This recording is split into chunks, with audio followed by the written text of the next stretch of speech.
Partindo da lógica científica que estuda os cetáceos, notadamente baleias e golfinhos, constatou-se neles uma proximidade comportamental com o humano bastante significativa naquilo que envolve a transmissão de conhecimento, o chamamento nominal e, principalmente, o desconforto ou a não aceitação da morte entre os pares. Isso tudo caminha também para a reafirmação da inteligência própria destas espécies. Além disto, tais estudos canalizam por uma nova abordagem científica que envolve o chamado sensiocentrismo e que decorre de um fenômeno científico chamado senciência.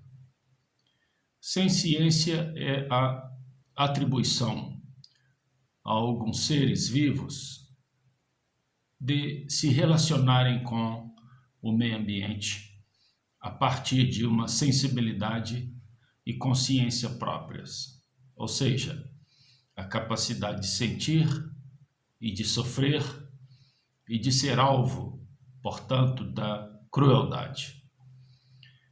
Esse sensiotrismo decorre, portanto, de se colocar no centro de um sistema jurídico os seres capazes de sentirem o sofrimento, capazes de serem alvos de crueldade. Nesse patamar, há que se frisar que a Índia considera, por exemplo, os golfinhos como pessoas não humanas. Nada a estranhar. Esse léxico, pessoa, é uma construção do humano para si mesmo, na sua festa da antropologia, na sua festa antropocêntrica. Pessoa, portanto, não é nada mais, nada menos do que uma atribuição simbólica do homem para si mesmo. E quando a Índia reconhece cetáceos da espécie golfinhos como pessoas não humanas, ela abre espaço, portanto, para o sensiocentrismo e, mais ainda, para o biocentrismo.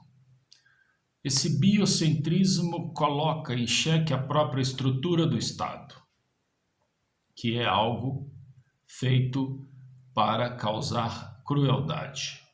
O Estado é uma máquina cruel e o Estado é capaz de fazer com que o ser humano, a pessoa humana, faça de dentro da sua própria espécie uma série de distinções, diminuições e submissões para exatamente causar sofrimento.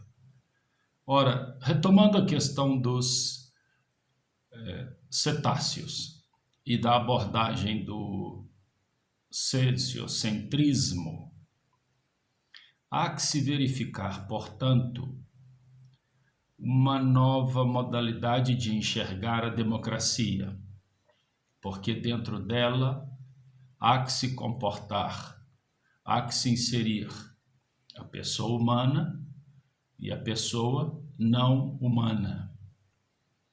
Isso também vai interferir na questão da dignidade humana, porque a dignidade é uma decorrência de praxis em vida, e a vida é, acima de tudo, uma circunstância temporal que delimita situações excludentes da crueldade para torná-la digna.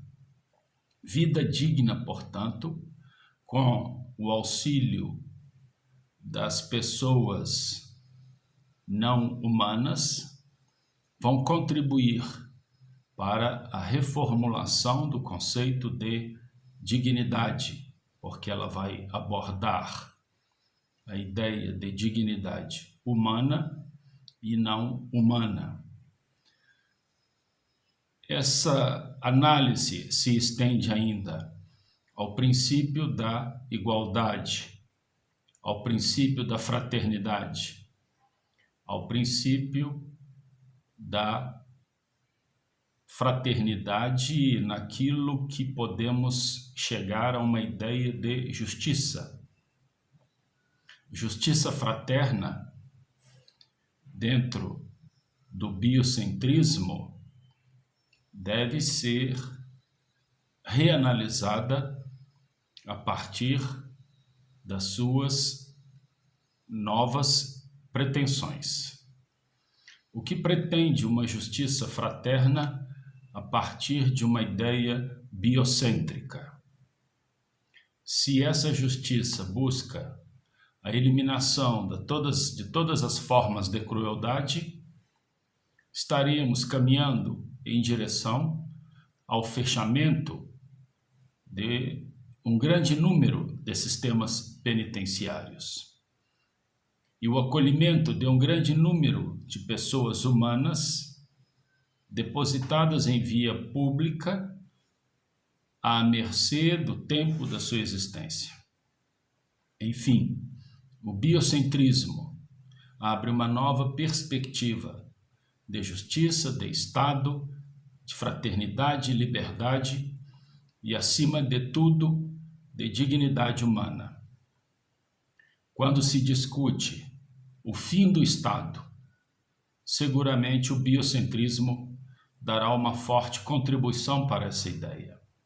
Na realidade, o Estado poderia perfeitamente ser substituído pela ideia de socioambiente, um socioambiente biocêntrico de direito.